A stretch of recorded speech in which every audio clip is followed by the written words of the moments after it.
amount of rate that could be cut. And also the high valuations of Wall Street. You can see, both all the three major indices, the Nasdaq, the Dow Jones Industrial Average, and also S&P 500, they are trading way above their historical average, which I will show you guys afterwards. And most importantly is the US debt ceiling.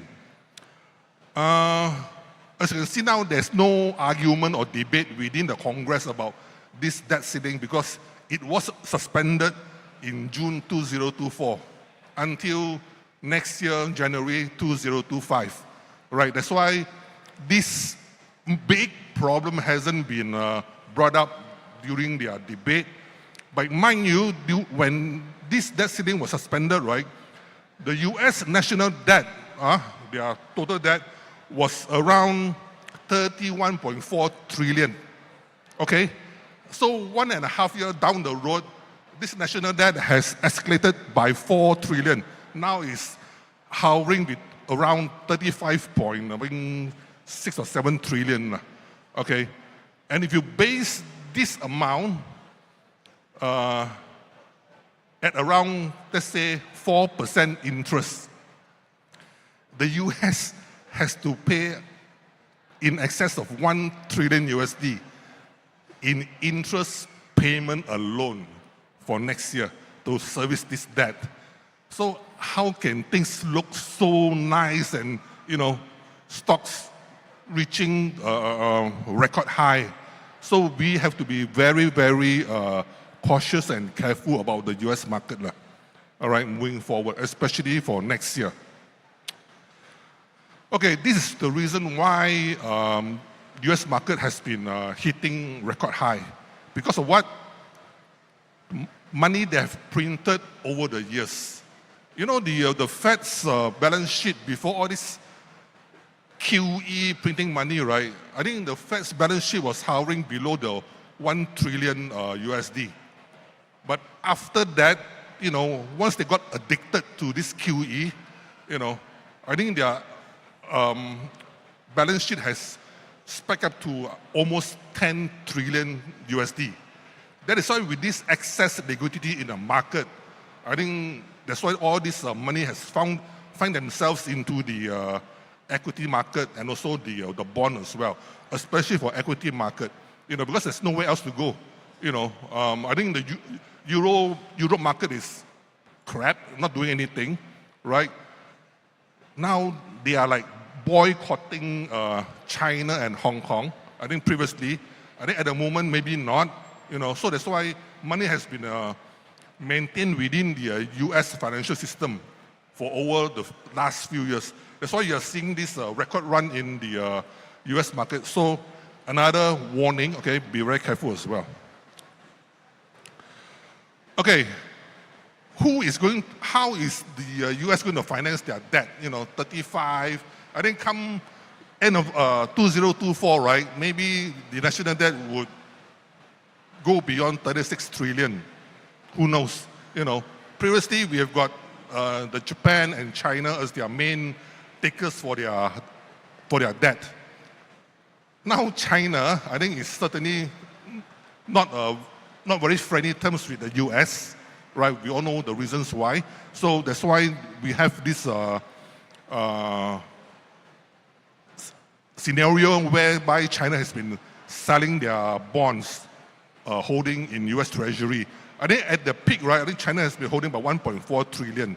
That was like before they start selling in 2013, when Cowboy Trump, imposed tariffs on Chinese goods. So now I think the holding of China in US Treasury is hovering below 750 billion USD. And dropping, I think China is switching their holding US Treasury to gold.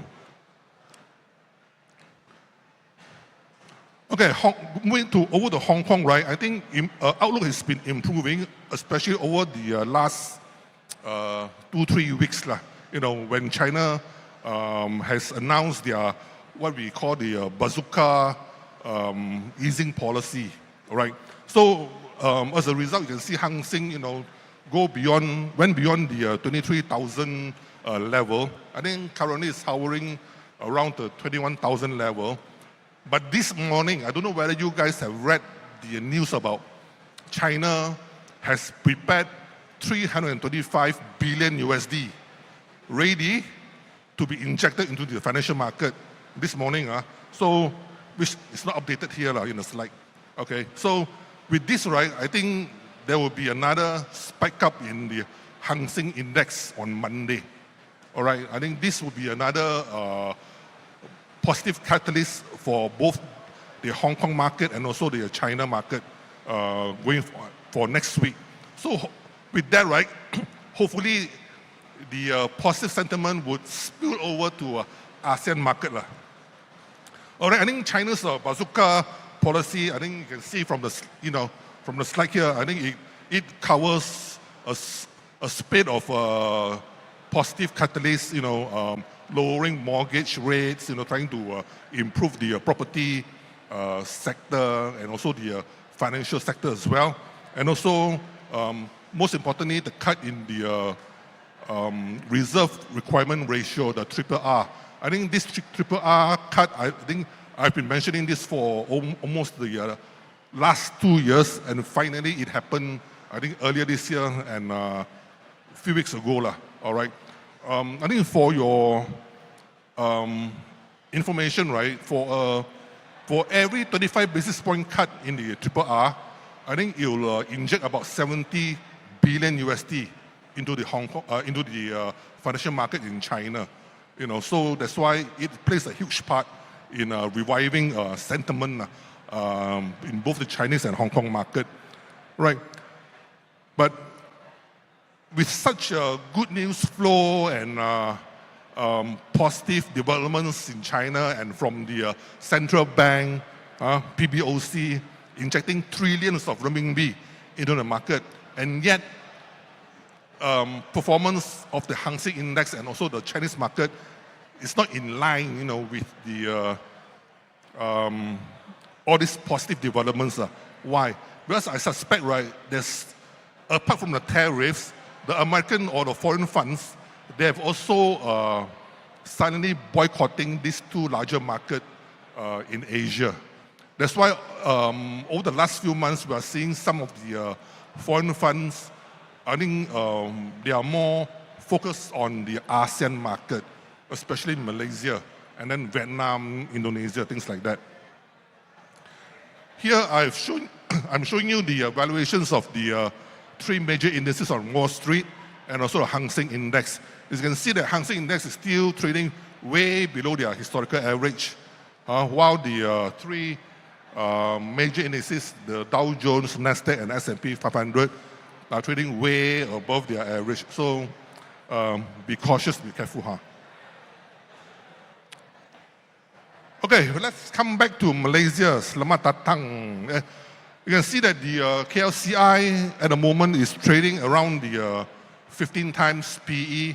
I think it's still some way below our historical average of almost 17 times, 16.8 times to be exact. All right. As you compare for the performance this year, the KLCI has been one of the best performer within the region. I think this is first time in more than 10 years that our market has outperformed our peers. Why, suddenly all this interest in the local market?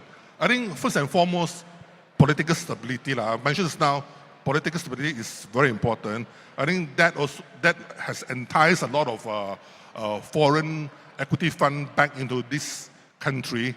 And most importantly is the repatriation of funds by the GLICs, the government-linked investment companies. All right. I think in the later slide I'll probably show you the amount that potentially flow back into the market. Right.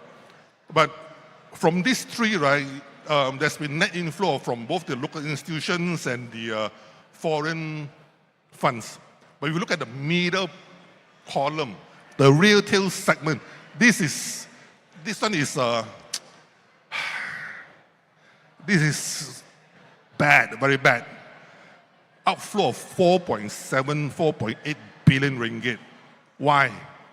I think it's nothing to do with the fundamental of the local market. It's more to do with the influx of IPOs that we saw last year and this year and possibly next year as well. That could be one of the main reasons why we are seeing a lot of outflows from the retail segment, especially the smaller cap company space. I don't know if you can recall, right? Oversubscription for the IPOs for Steelhawk, has been more than 200 times. Chasing, 200 times, I think amounting to how much? About,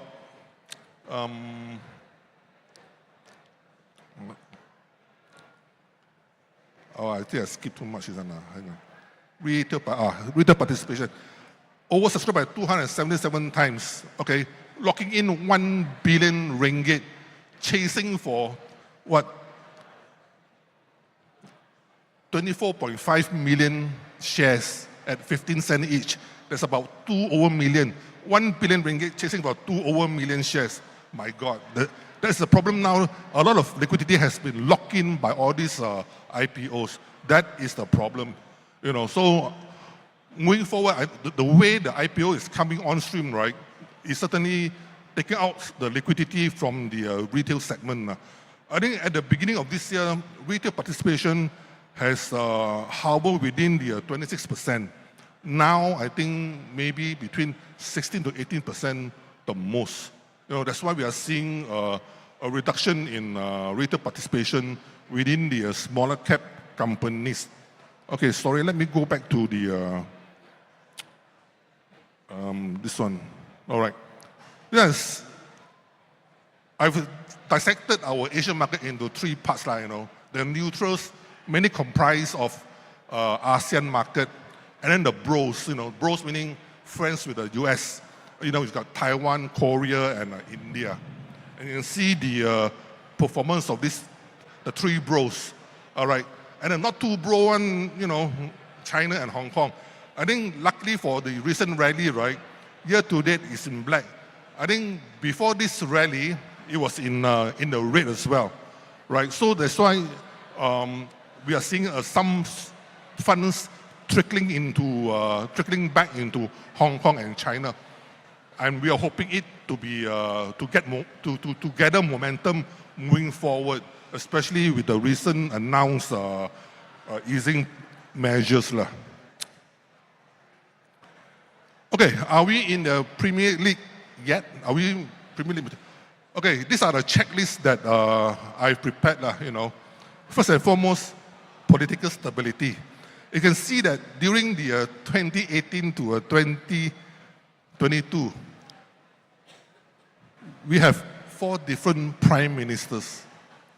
I think that one certainly has put a dent to our political environment. That is why, the performance of the KLC, as you can see during this period, right, has been very bad if compared to our regional peers. But now it's different. I think year to date, we are one of the top performing market because I think PM Anwar and his gang, and his, not gang, sorry, his colleagues, okay, are doing very well in attracting a lot of foreign direct investments, especially for the tech and the green industries. And of course, with this, right, you can see strengthening of the ringgit. I think a lot of questions were asked why ringgit has dropped so much. I think ringgit, as you know, is not internationally traded. You cannot buy ringgit, outside of Malaysia, right? But why has it dropped? It's because of some speculators. They were trading in NDFs, what we call the non-deliverable forwards. This buy and sell contract, among the speculators or among the currency traders. That is why the ringgit has dropped to about 480. Also, Bank Negara has not followed the Fed's in increasing the interest rates. Unlike Singapore, Singapore has been following, has been holding hand in hand, all right, with the US Fed in increasing the interest rate. While Malaysia, I think over the year or so, Bank Negara has only increased once as compared to the States, I think about, almost 10 times, from 0 to 5%. So that's why our ringgit has been weak until now. Now, things different. FDIs, political stability, all these so-called speculators, right, they have to cover their short position. So, hence, inevitably prop up the ringgit as well. So from 480, I think from 480 to 450, 440, I would consider it as a ringgit normalization process. Now, possibly the movement could be a bit real. So I'll show you what's my expectation of the ringgit for this year. Okay, then the FDIs, as I mentioned, data centers has taken the lead, with all these prominent MNCs, and also the latest being, I think, Oracle. Oracle also, they have committed about 6 to 7 billion USD investments into Malaysia. I think from 2021 to 2024, I think total FDIs into the tech sector has totaled to more than 180 billion USD. Can you imagine the amount? I think that's why I think it was announced in 2021. That's why we are seeing the fruits last year and this year, and also next year going forward. So very exciting times ahead for Malaysia, especially in the tech and also the green industries. And of course, not to mention the domestic noises, what I put here, certainly within the construction sector. All right, I think certainly of late we are seeing a lot of contracts being dished out by construction companies on a private side. Okay, the public side we haven't seen yet. We haven't seen any announcements of by the government on the MRT, the RRT, the Penang side. Not yet, but I think hopefully soon. I think after budget 2025, end of next week, maybe that should give a clearer picture on the all these mega infra projects. And of course, the corporate collaborations. I think, especially for the telco companies, rather than going, on their own, wasting money, I think collaborations within the telco players, I think this should also be a positive for the sector as well, and also for the country, to alleviate any wastage. Okay, conclusion. Yes, definitely we are back in the Premier League, but not in a big way yet. We are back in the Premier League, but we haven't won the Premier League Cup yet, so no celebration yet. But of course, like I said, repatriation of the funds from the leagues. I think I've also calculated, very roughly the amount that may be back to Malaysia, So for every 10% clawback in the foreign portion, we could see about between 20 to 30 billion ringgit back into the local market. All right. So for this year, we anticipate the index to possibly test 1780.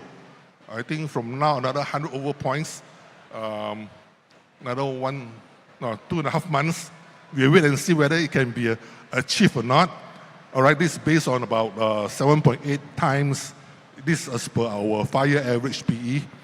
But interestingly, for next year, 2025 estimate, if you base on the current valuation, right, for next year, our index, I think confidently would say can surpass the 1800 level. All right, I think another level for us to monitor whether we can achieve this 1800 or not. This is my dream, Actually, my dream is 2000. That one is another phase 2. Phase 1, 1800 first. See whether we can achieve next year or not. As for the ringgit, certainly I would put 410, 420 as our initial phase by end of this year. All right, I think next year, if the Fed does reduce their interest rate, all right, by more aggressively, right, we may even see the ringgit dipping below the 4 ringgit level. But for this year, I'm putting 410, 420 at the moment.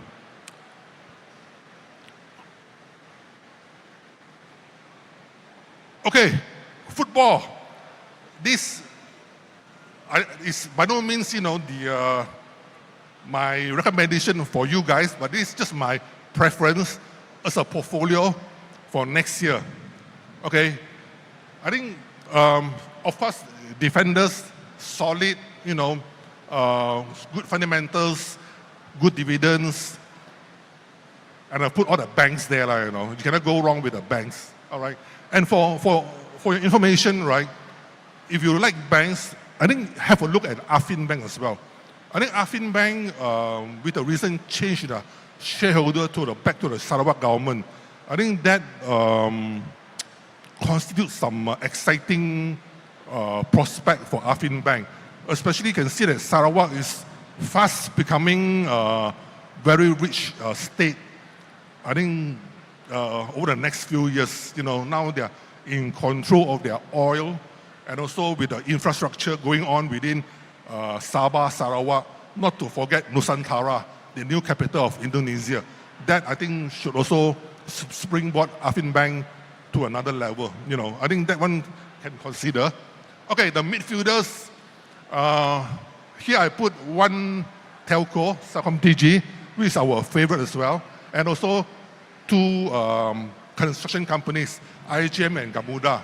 I think Gamuda, IGM can never go wrong once if the government announce all these mega infra projects next year. Okay, and of course we got the forwards. Forwards, more lively, score goals. So here we are looking for the alpha. Alpha means the capital appreciation or the share price appreciation. Here we have our 3 top picks, Crestpedia, UP, and OCK. Among these 3, I'm a Liverpool fan, I will put UP as Mohamed Salah. Okay, the middle one. So have a look at UP. All right, and of course we have got 4 here as reserve. All right, like Sunway, Bursa Malaysia, Carlington, and Tenaga Nasional. Tenaga Nasional, because I think should benefit from the surge in demand from the data centers. I'm sure you guys know all this. And Carlington, I think is doing so well. I think they're getting projects left, right, center, right? And Bursa Malaysia, if we believe next year's stock market to improve, that should bode well for Bursa Malaysia. And of course, if you also are positive with the construction sector, right? Certainly, Sunway is one of the main stock as well to consider. All right. So this is basically my personal so-called portfolio for next year, All right. So I think with that, I'll end my presentation for today. Thank you so much for your attention, and happy trading. Thank you. Thank you so much once again to Mr. Kenny Yee. All right, Mr. Kenny, please don't go anywhere as I will need your help to pick our top 3 winners, potential winners for the pop quiz. Can I get my carnival music? Yes, that is it. All right, ladies and gentlemen, I have the 50 ringgit Aeon vouchers in my hand. If you get these questions correctly, if you answer these questions correctly, you will get to bring back a 50 ringgit Aeon voucher. All right, now for the first question. Okay, which combination is categorized as midfielders on the football field? All right, so on the count of 3, wait. Count of 3, yeah? Down first, uncle, down. Hand down first. Okay, ready? 1, 2, 3. Okay, yes sir. Boy, Kapuda CIMB Maybank. Huh? Ah, Wrong. no, unfortunately that is Okay, not okay, the answer. Okay. IJM Gamuda Silicon Gigi. Correct. That is correct. Congratulations. All right. C is the correct answer. Now, on to the next one. Among DGIA, Nasdaq, S&P 500 and HSI, which has the lowest current PE ratio? Okay, on the count of 3. Sekejap. Down first. Okay, ready? 1, 2, 3. Okay, Auntie? D, donkey. Is it donkey? That is correct, donkey. Congratulations, Auntie. Okay, we have the last 50 ringgit vouchers up for grabs. Last one for this session. Is it A, B, or C? Which of the following results in improved market sentiment? Okay, ladies and gentlemen, are we all ready? On a count.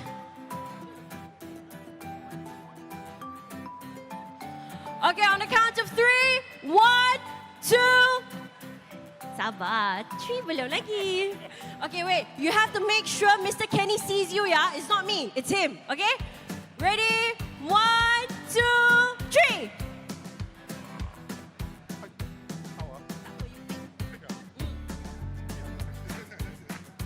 Okay. C. Ooh, that is not the correct answer. All right, one more time. Ready? Which one? The one in maroon. All right. B. Is that the answer? Let's see.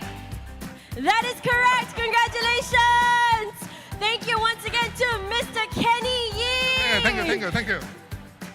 All right, ladies and gentlemen, do not worry. We still have another game where you stand a chance to win 620 ringgit worth of Aeon vouchers. Coming right up, let me just get our speakers and you stand a chance once again to win 620 ringgit Aeon vouchers. So don't worry, if you did not win just now, you still stand a chance to win this time around, as the grand prize is up to 200 ringgit worth of Aeon vouchers, ladies and gentlemen.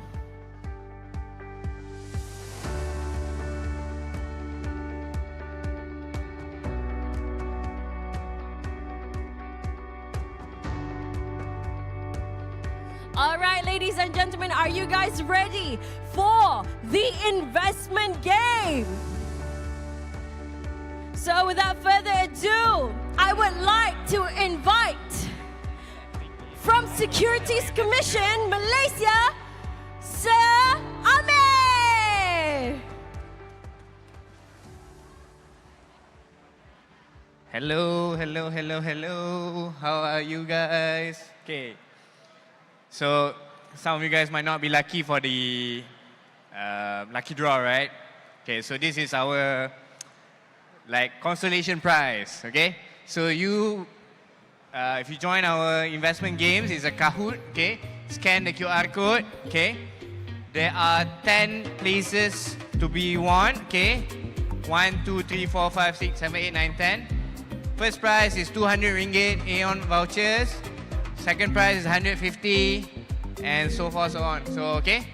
So, come, join. Please scan the QR code, right? Can we have 50 participants? 50. Okay, 28, 31.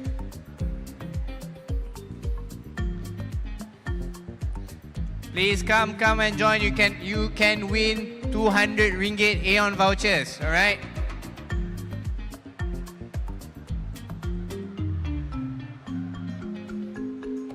Let's try 60. Can we get 60?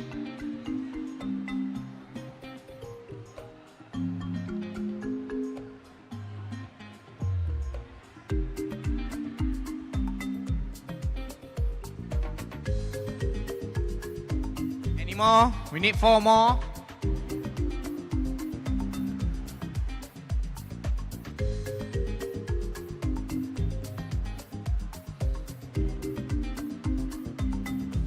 Okay, 60. Alright. Think let's proceed. Okay. Next. Okay. Which of the following activities is not under the purview of the Securities Commission of Malaysia? Okay. Dealing in derivative, financial planning, interest scheme, fund management. So which one of these is not under the purview of the Securities Commission Malaysia? Right? Dealing in derivative, financial planning, interest scheme, and fund management. Okay, so the answer is interest scheme, right? Interest scheme is under the purview of the Suruhanjaya Syarikat Malaysia, SSM. Okay, the other three are all under us. Okay, so Fini is leading. Can I see Fini? Fini, are you around? Okay, good job, Fini. All right. Next. Okay, next question. Which of the following are not capital market products? Unit trust, insurance, shares, digital assets. Okay, which of the following are not capital market products?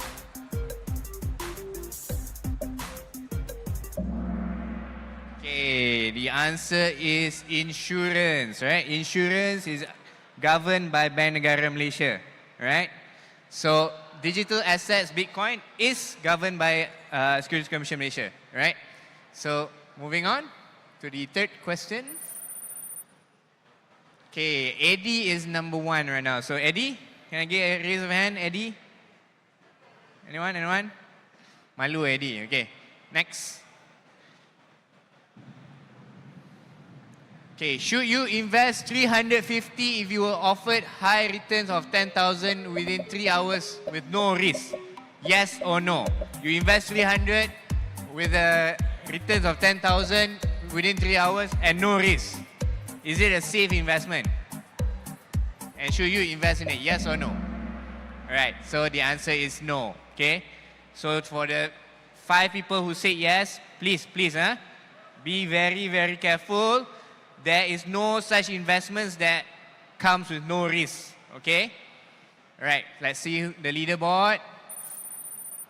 Okay, Eddie is still on top, followed by Stacy and Shah. Okay. Should you proceed with a transfer to an account not linked to the entity offering the investment opportunity? Should you bank in the money into an account that is not related to the entity offering investment opportunity?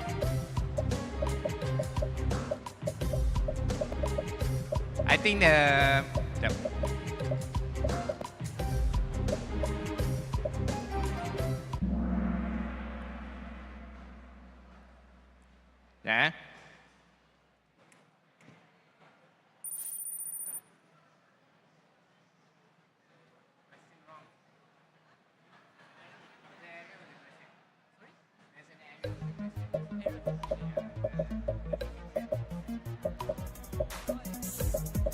Sorry, huh? Can you go back? Or just cancel the question?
Lucky, everyone?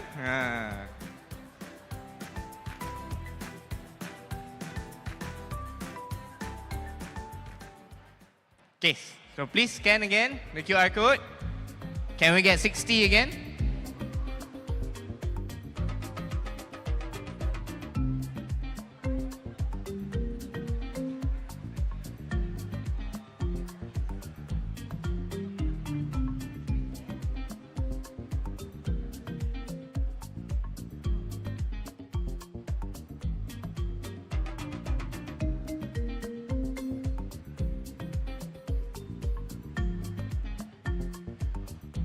Okay, all right, let's start.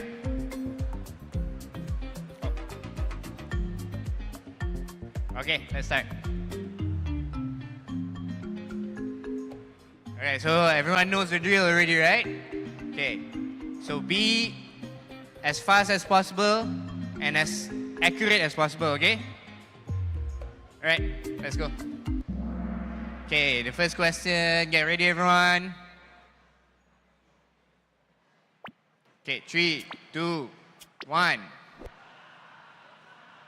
Who regulate the Malaysian capital market? Who regulate the Malaysian capital market? Bank Negara Malaysia, Companies Commission Malaysia, Securities Commission Malaysia, Perbadanan Insurance Deposit Malaysia, PIDM. So who regulates the Malaysian capital market? Who regulates the Malaysian capital market? Alright, the answer is SC. Alright. So if you're here today, you can't answer that, okay? You might want to go one more round, right, to all the booths, right? Okay, next. Who is leading? Okay, Abdul is leading, all right? Okay, next. True or false? Registration with SC is required for a digital asset exchange to operate in Malaysia.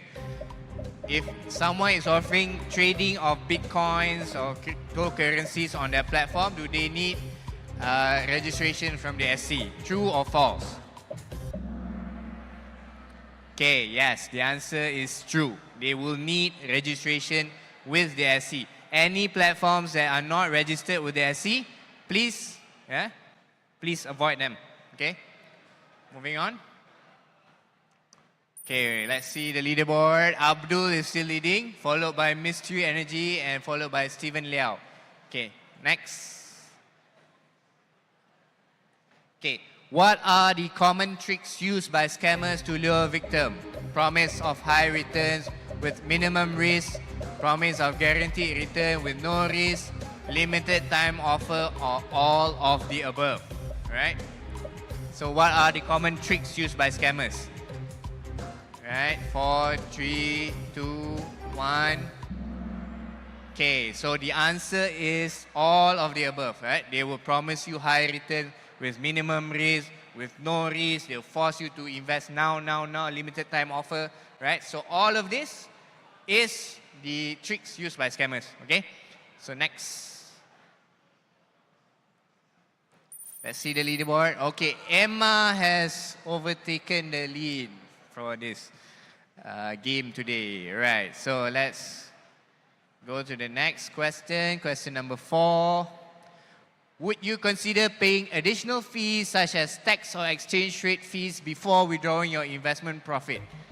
Okay, would you consider paying additional fees such as tax or exchange rate fees before withdrawing your investment profit? Right? Usually, this is what will happen.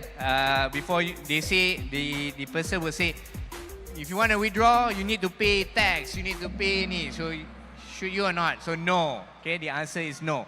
There is no such thing. If you have the profit, you should be able to withdraw it. Okay? So, moving on. Let's see the leaderboard. Mystery Energy. Mystery Energy has overtaken Emma for the lead. All right.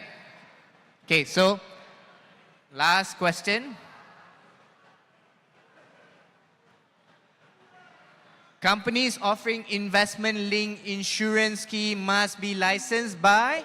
Okay, companies offering investment-linked insurance scheme must be licensed by who? Insurance-linked investment scheme. Insurance-linked investment scheme. Who should be licensed who? Okay, So the answer is Bank Negara Malaysia, right? So insurance, once again I say insurance is governed by Bank Negara Malaysia. So they will need license from Bank Negara, okay? Alright, let's see the leaderboard. Who's number 1? Okay, number 3 is Cedric. Okay, Cedric. Okay, number 2 is Tenzin. And number 1 is Emma. Okay, can we please have Emma, please, on the stage? Those, please, if you got number from 10 to 1, please hold on a bit. Right, we're going to call you up. Okay, next is number 2 is, can we go back to the, guys, can we go back to the number 1, number 2, number 3?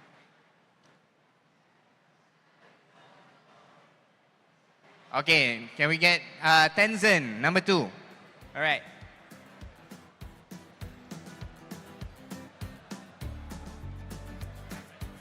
All right, and number 3, Cedric. Can we get Cedric up here?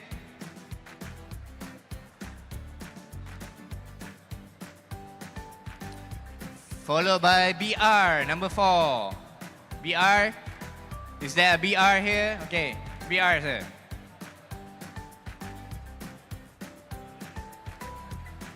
Okay, next, can we get Han? Han, is there Han here? Han Solo, ada? Oh, okay, alright, Han. Can we get Akia? Akia? Okay, Akia, alright. Can we get Cha?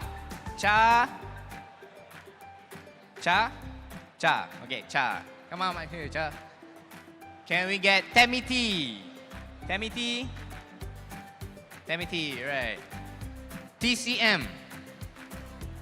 TCM. Oh, okay, come.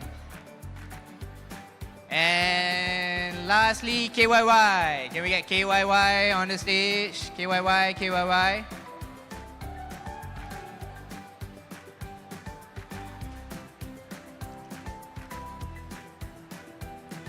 All right, thank you. Thank you, everyone. Okay, we have another speaking slots after this. They have 3 more questions after that. So stick around, listen to the talk, and then you can answer some questions and win some more vouchers, all right? All right. Thank you again to Mr. Amir for that fun little session, and he is correct. We have one last session of the day, and at the end of it is another pop quiz where you stand a chance to win 150 ringgit worth of Aeon vouchers. So without further ado, ladies and gentlemen, I would like all of you to welcome our next line of speakers who will be here and coming back at 7:30.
So just to introduce ourselves, we are Cashku, the digital financial planning app, licensed by the SC and Bank Negara.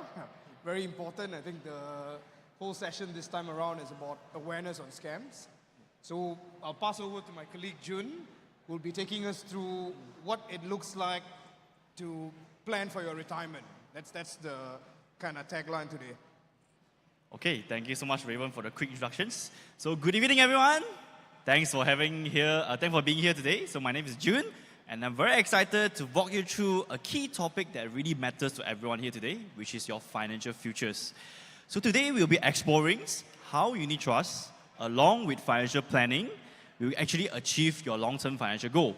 Specifically, we'll deep dive into further, essentially how actually you can use some smart investment financial planning to achieve some of the key goals that you have in life. So without further ado, I would like to start off my presentations with the key questions. Does anyone know how much exactly you need to save to retire from your work life? Anyone? Yes, miss. How much? 140,000 and above. 140,000 for your whole retirement life. 140,000. Yeah. Okay, that's very interesting guess. Any other guess? 300,000. Okay. 500? 5 million. Wow, she said 5 million. 5 millions. Wow. Okay. Okay, everyone have different needs. Diverse range. Okay, I think without with some of the answers on the floor, I think we'd like to really drift dive the right answers. Hey, let me check, click next. Oops. Okay, so the answer is you need at least 1 million ringgit Malaysia to actually retire for 20 to 30 years sort of like expenses.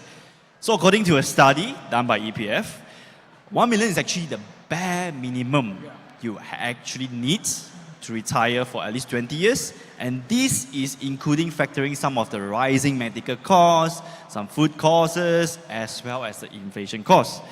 So why is it a 1 million ringgit lah? I think some of you guys might be asking, hey, I don't need 1 million ringgit bucks lah. I probably need, like, for example, on the floor, 300,000, 500,000, or even lesser.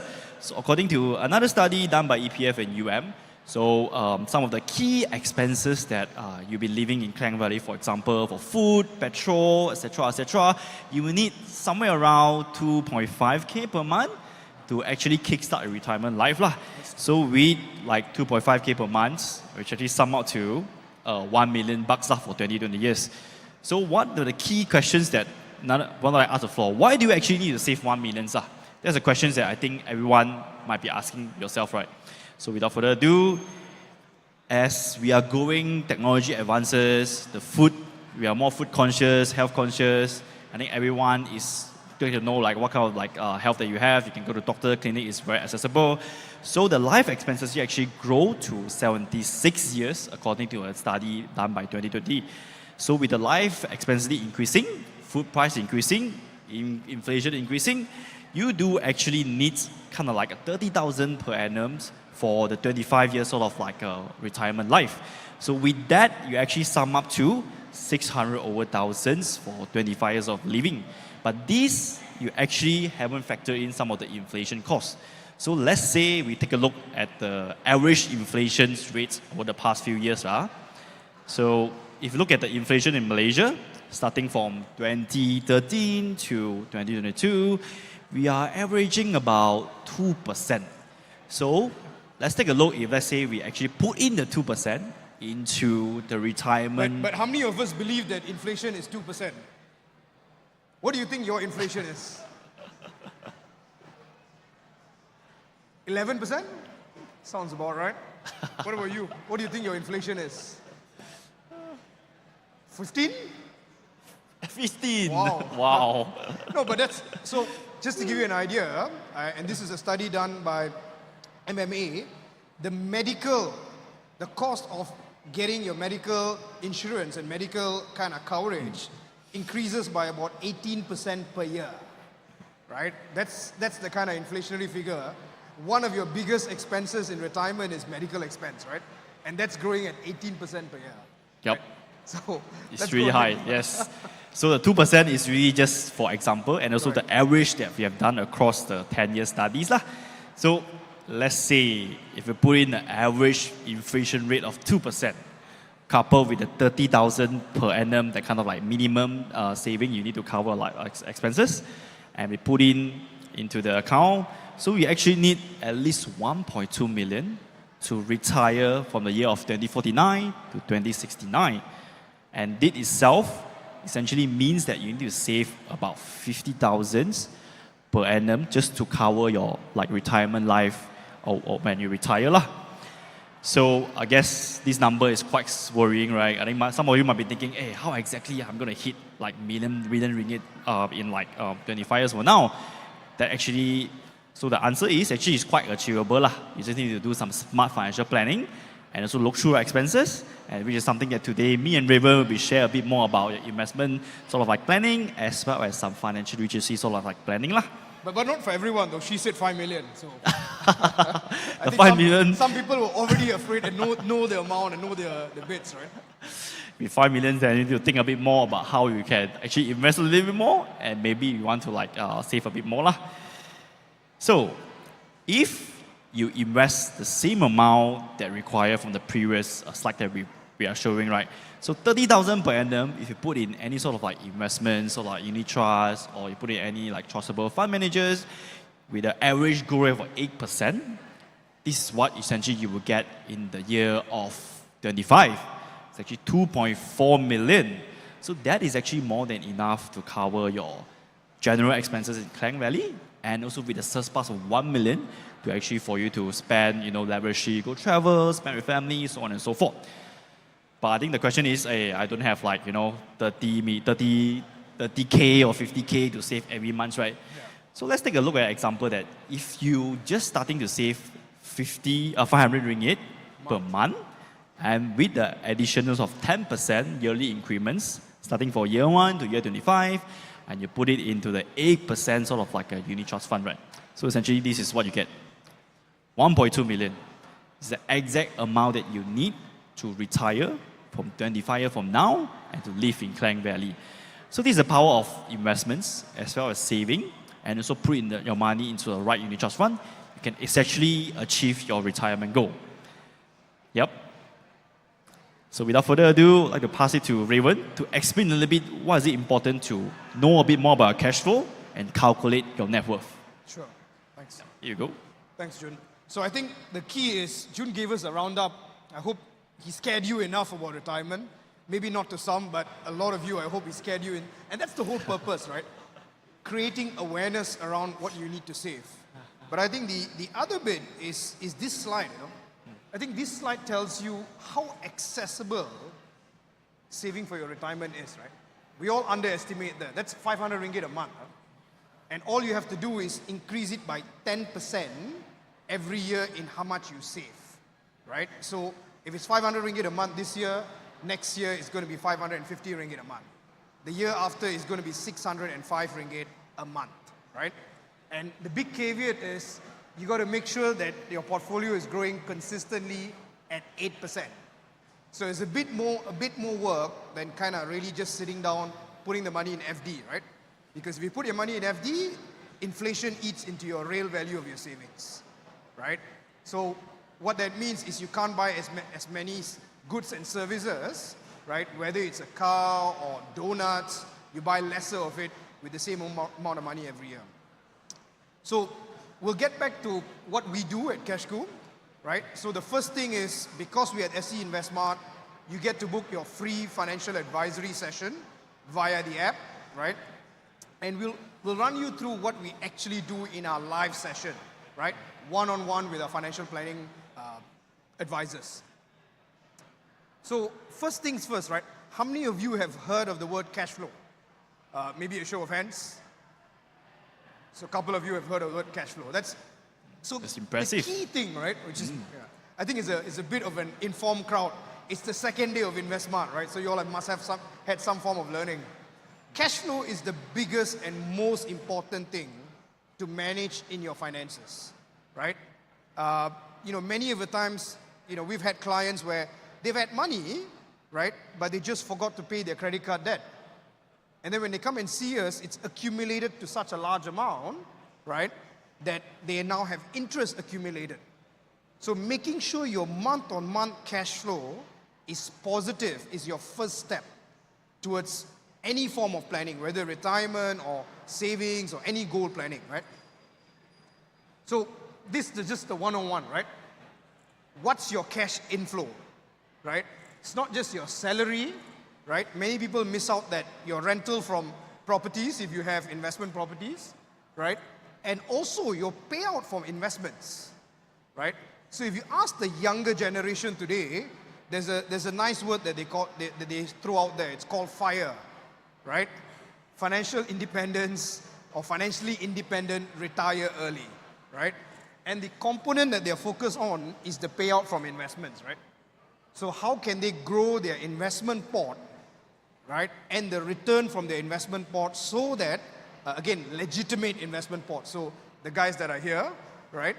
And so that supplements or complements their income, right? That allows for two things. One is geographical mobility, right? And occupational mobility.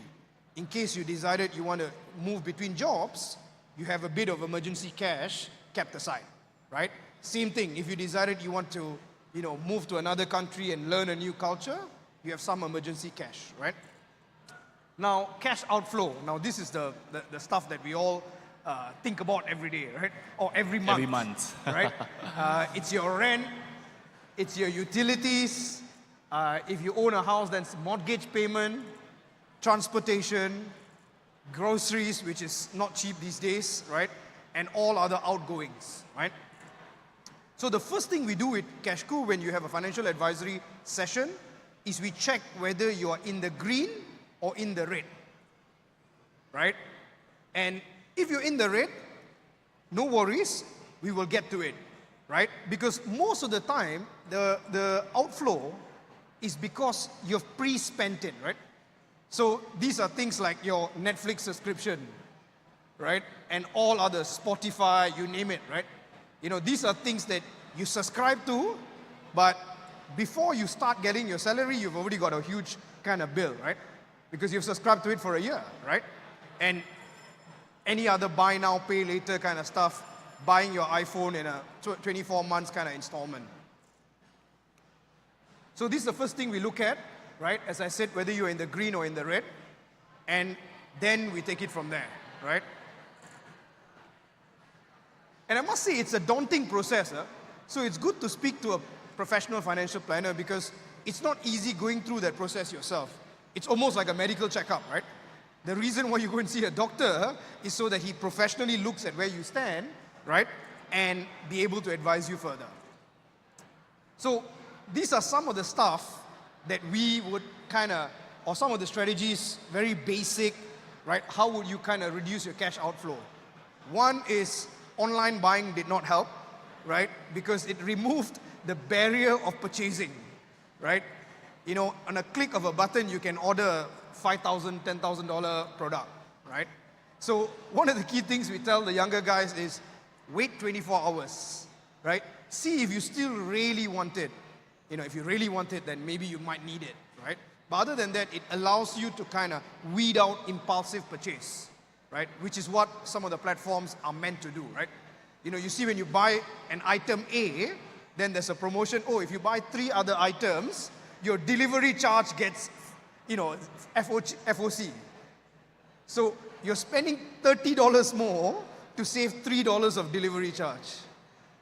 Now that's funny, to be honest, right? And at the same time, scary. The second bit is obviously, this is an age-old trick. If you ask my mom and aunties, they stick to it. They did it for years, right? And back then there was a shopping grocery store called Carrefour, a French grocery store. Mom and auntie used to write down an entire grocery list and stick to it, right? So that was the kind of real challenge. And today we encourage some of our clients to do that, right? And finally, the obvious is avoid recurring expenses. That's your unnecessary 3-4 subscriptions, right? And that's what we do. We actually sit down with our clients to understand what are some of the expenses if they're in the red, and try to alter some of those, right, to bring them back into at least light green, if not dark green. I think these are some of the budgeting methods, right, which you may not have heard of, right? The rule of thumb is the 50, 30, 20, right?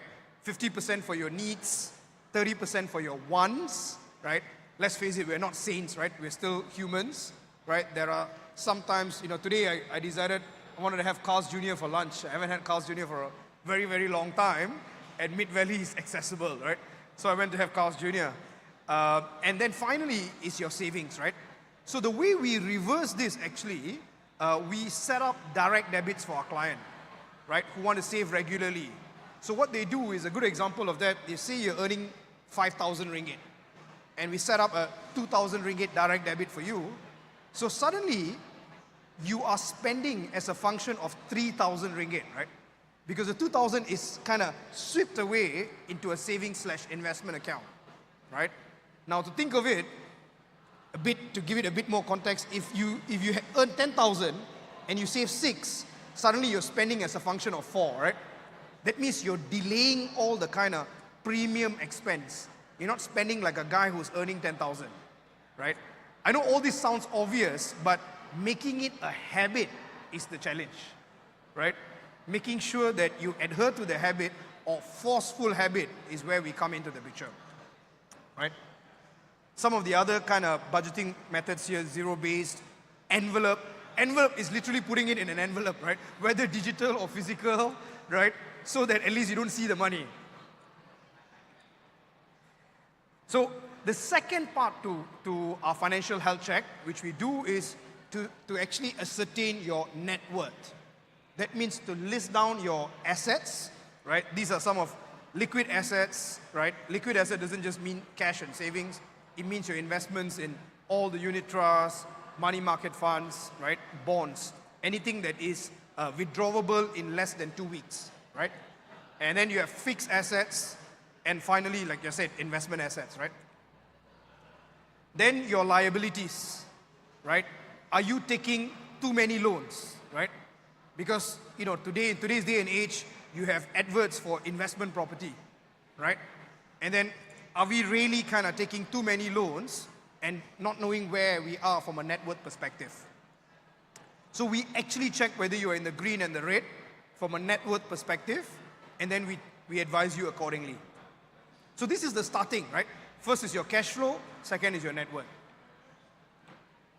So we call it the financial health check. So the key, there's 3 pillars in the financial health check. First is awareness, right? I think Jun did part of it, talking about retirement, talking about what you need, right? Second is actually the risk assessment, right? i.e. your financial health check, right? Whether from a cash flow perspective or from a net worth perspective. And then third is to actually see what you want, right?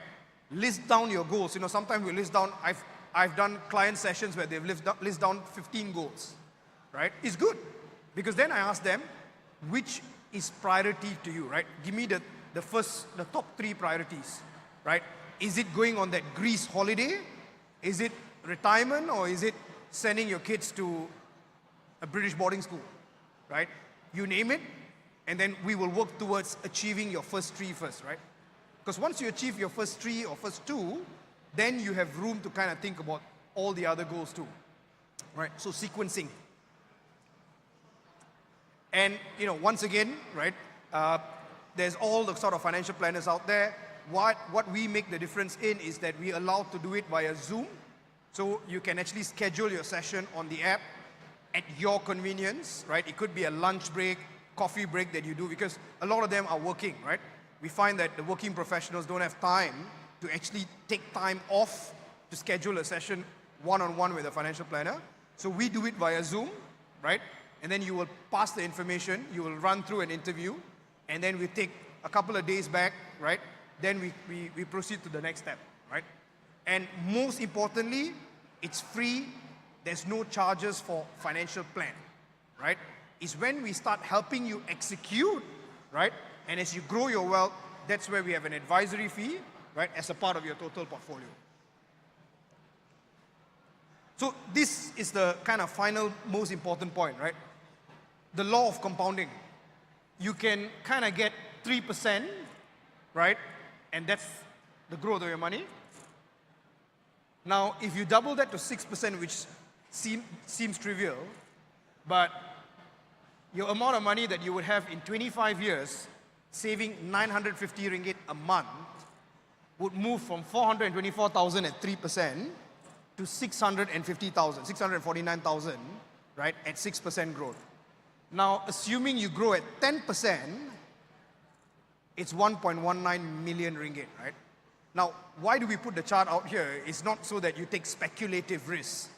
It's to actually help create the awareness of having consistent return that beats inflation, right? And this 3% means basically doing nothing, right? Putting it in FD, the easy way. The difference between the 3, 6, and 10 is enormous, right? It's the difference between whether you're ready for retirement or you're not so ready for retirement, right? So that's what I think the biggest job of having or working with a financial planner is to make sure your annual goals or your annual return requirement is met, whether it's 3, 6, or 10, right? That decision and that kind of discussion happens with your financial planner, right? So I think that's all we have today. Yes. Now we have the pop quiz, so I'll pass it to Jun. Yep, no problem. Thank you, Raymond, for the quick explanation on the financial literacy sections. So I think we'll be here until tomorrow. If anyone interested to learn more about Cashku, know about what we do, and also how to schedule a financial advisory sessions, you may proceed to our booth all the way to the back and turn left. You can see our small little booth there, and we welcome anyone to really pop by our booth. So we have a small little pop quiz. I think before we do the pop quiz, I think we have some cash vouchers given out by the organizer. All right, ladies and gentlemen, if I can get my carnival music. My carnival music, please. It's a carnival music, wow. The carnival music is to bring up the energy, okay? So everyone feels a little bit more excited. I know it's 7:30. Wait, what time is it actually? I think it's almost 8 p.m. So we want to make sure everyone has the energy to answer these questions. Are you guys ready? Come on, let's give a little bit more energy. Are you guys ready? I'll take it. All right, so for the first question, can we get it on screen? Okay, how much is the monthly amount required for retirees in Klang Valley? A, B, C, or D? Okay, on the count of 3, I will need your help to pick one of the lucky answerers. All right, on the count of 3, 1, 2, 3. The gentleman in front. Okay. C. Is that answer correct, C? That is correct. Congratulations, sir. You won yourself 50 ringgit Aeon vouchers. All right, we still have 2 more questions to go. Next question. What is one way to reduce unnecessary spending? A, B, C, or D? Oh, all right. So many. Which one was it? The gentleman behind, right? The gentleman in the back. Okay. With the kid.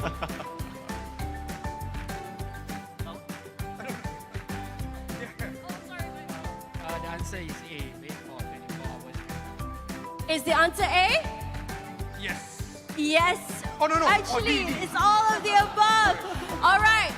Okay, it's okay. Let's just go to the third question.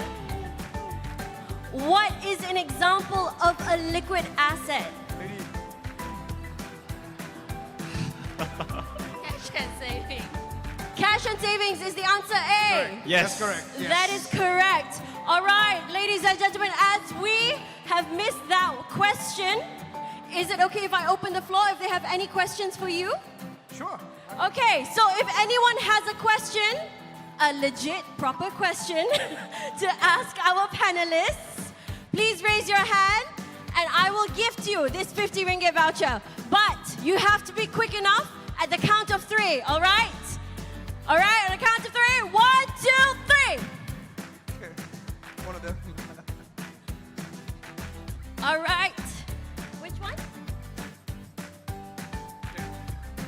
Sure. Yeah. Okay.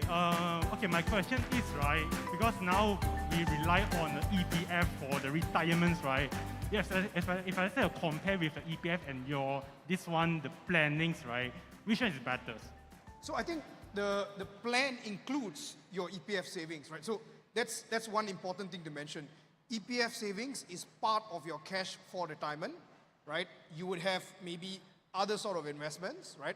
So the financial plan takes into account, right, your EPF savings with what return you get from your EPF, right? And then what other assets you have that's drawing a return, and basically creates a plan that includes all of that, right? To ensure that you meet the minimum at least 2,520 ringgit available, or whatever your goal is, right? So there's no better or worse, it includes your EPF savings, right? So say your EPF savings gives you 5% return, right? And you save, say, 500,000, right? That means 25,000 a year, right? And that means about 2,000 ringgit a month.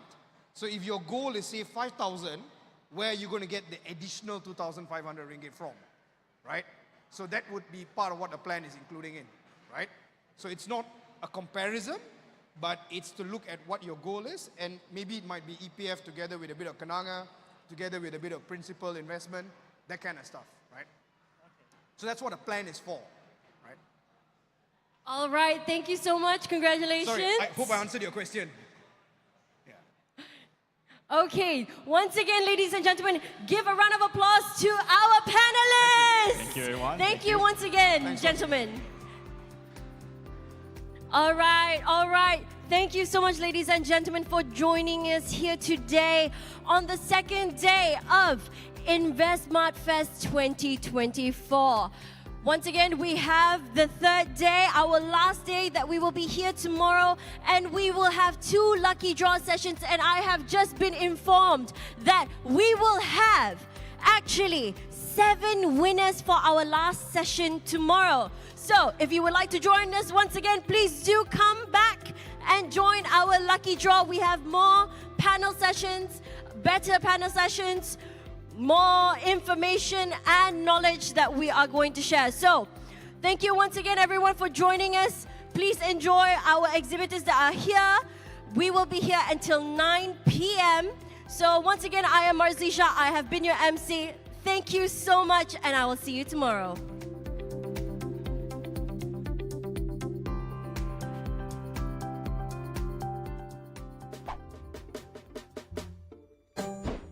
Hi, Douglas Lim here, and many people have asked me, hey, you do all these videos for YouTube, Facebook, IG, can make money or not?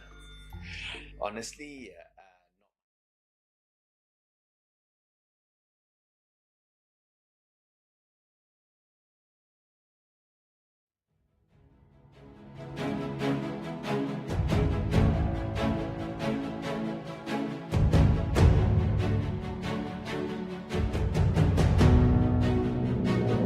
Merancang untuk masa depan anda? Di samping menabung, anda juga boleh melabur dalam produk fasaran modal seperti saham, unit amanah, pendanaan ekuiti ramai, pembiayaan antara rakan setara dan skim persaraan swasta. Menafikan tanggapan umum, anda sebenarnya boleh mula melabur dengan jumlah yang kecil. Pastikan anda melabur melalui individu yang berlesen atau berdaftar seperti remiser atau perunding unit amanah. Anda juga boleh bertanya dengan broker cara untuk melabur dalam talian. Suruhanjaya Security Malaysia, SC, merupakan badan kawal selia yang menyediakan dan menguatkuasakan undang-undang yang berkaitan terbitan, pembelian dan penjualan produk pelaburan. Ini adalah bagi memastikan hak anda sebagai pelabur dilindungi. Apabila undang-undang atau peraturan ini dilanggar, SC akan mengambil tindakan penguatkuasaan. Sekiranya anda mempunyai sebarang pertanyaan atau aduan, hubungi SC, dan sekiranya timbul apa-apa pertikaian keuangan yang berkaitan pelaburan anda, dapatkan bantuan daripada SIDREC untuk menyelesaikan pertikaian anda. Dalam jangka panjang, pelaburan boleh membantu anda membina kekayaan. Seperti dalam apa jua yang anda lakukan, pelaburan juga mempunyai risiko dan ganjaran. Yang penting, mulakan dengan pengetahuan dan perancangan yang tepat. Mulakan perjalanan pelaburan anda sekarang. Layari www.investsmartsc.my. Bagaimana mengelakkan skim penipuan pelaburan? Berwaspada dengan peluang pelaburan yang ditawarkan di platform media sosial.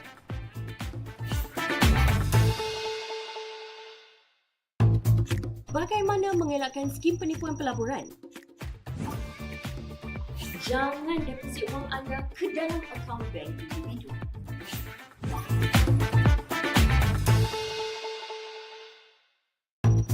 Bagaimana mengelakkan skim penipuan pelaburan? Pastikan anda hanya berurusan dengan individu entiti yang berlesen atau berdaftar oleh SC. Hanya buat pembayaran ke akaun bank rasmi entiti yang telah disahkan status lesen atau pendaftarannya.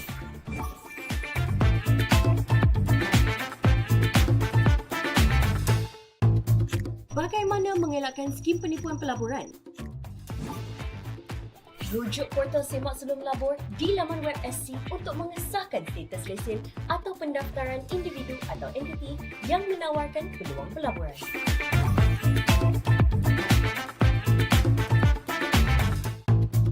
Bagaimana mengelakkan skim penipuan pelaburan? Jika ragu, hubungi SC di talian 03-6204-8999 atau aduan@secom.com.my.